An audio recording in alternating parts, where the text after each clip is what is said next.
एक तरफ solar radiation के चलते विमानों और उड़ान को लेकर दुनिया भर में परेशानी है, तो दूसरी तरफ 54 विमानों को चेन्नई एयरपोर्ट को दूसरी वजह से कैंसिल करना पड़ा।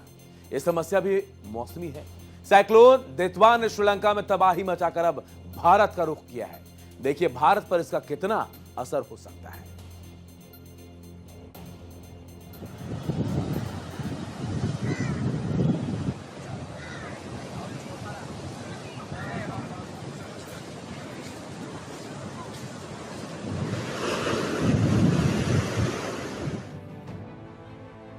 श्रीलंका में मचाई भयंकर तबाही, भारत की ओर बढ़ा साइक्लोन दितवा। दक्षिणी राज्यों में भारी बारिश, चेन्नई में 54 उड़ानें रद्द। साइक्लोन दितवा ने श्रीलंका में भयंकर तबाही मचाई। तूफान के कारण 100 से ज्यादा लोगों की मौत हो गई और कई लोग घायल हुए। अब साइक्लोन दितवा ने भारत की ओर रुख किया है। धीरे धीरे आगे बढ़ रहे साइक्लोनिक तूफान दितवा की वजह से दक्षिणी तमिलनाडु में तेज बारिश हुई। अब रविवार को चेन्नई समेत उत्तरी इलाकों में तेज बारिश की आशंका जताई जा रही है। ये तूफान, जिसकी वजह से श्रीलंका में कई मौतें हुई, इसने तमिलनाडु और आंध्र प्रदेश के कई जिलों का रुख किया है, जहां के लिए भारी बारिश का रेड और ऑरेंज अलर्ट जारी किया गया है। चेन्नई एयरपोर्ट ने कंफर्म किया है कि इस तूफान के अलर्ट की वजह से 54 फ्लाइट्स कैंसिल की गई हैं। 11:30-12 बजे के जो आसपास का जो अपडेट है, तो उसके हिसाब में ये जो आप जो ब्लैक कलर है आपको, ये रेड जो लाल कलर है इसका फोरकास्ट है। तो ये लगभग आपको चेन्नई से दक्षिण में 350 किलोमीटर है, साउथ में है। तो धीरे धीरे यहाँ से ये नॉर्थ वेस्ट इसी तरह से धीरे से आगे बढ़ रहा है। तो ये अभी जो है फिलहाल जो south west bay of Bengal जो बोलते हैं, और श्रीलंका के ऊपर जस्ट करीब पास ये अभी यही है। एंड 10 किलोमीटर के प्रति घंटे से लगभग ये नॉर्थ वेस्ट में डायरेक्शन में उत्तर पश्चिम में जा रहा है। चक्रवात दितवा के कारण पुडुचेरी में रेड अलर्ट जारी किया गया है। जिला प्रशासन ने जनता को अनावश्यक रूप से बाहर न निकलने की सलाह दी है और सभी विभागों को अलर्ट पर रहने को कहा है।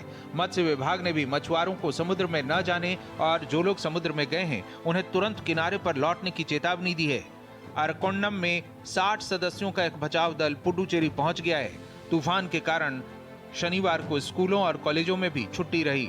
आज सुबह से ही आसमान में बादल छाए रहे और भारी बारिश हुई। मौसम विभाग ने इस साइक्लोन को लेकर भारी बारिश के साथ 100 किलोमीटर प्रति घंटे की रफ्तार से तेज हवाएं चलने का अलर्ट जारी किया है, जिसे देखते हुए विभाग ने लोगों को घर से न निकलने की सलाह दी है। धीरे धीरे आप देखेंगे तो ये साइक्लोनिक स्टर्म ही जो हम 40 नॉट जो 70 से 80 किलोमीटर गस्टिंग जो बोलते हैं 90 किलोमीटर, इसका अभी हमने ऑलरेडी वार्निंग अभी दिया हुआ है प्रिवेलिंग में। ये मेंटेन करेगा धीरे धीरे आगे जाएगा और 1 तारीख सुबह हम उसका जो साइक्लोनिक स्टर्म से नीचे आ जाएगा, जो डाउनग्रेड हो जाएगा। ये ड्रोन तस्वीरें बता रही हैं चक्रवात दितवा का असर।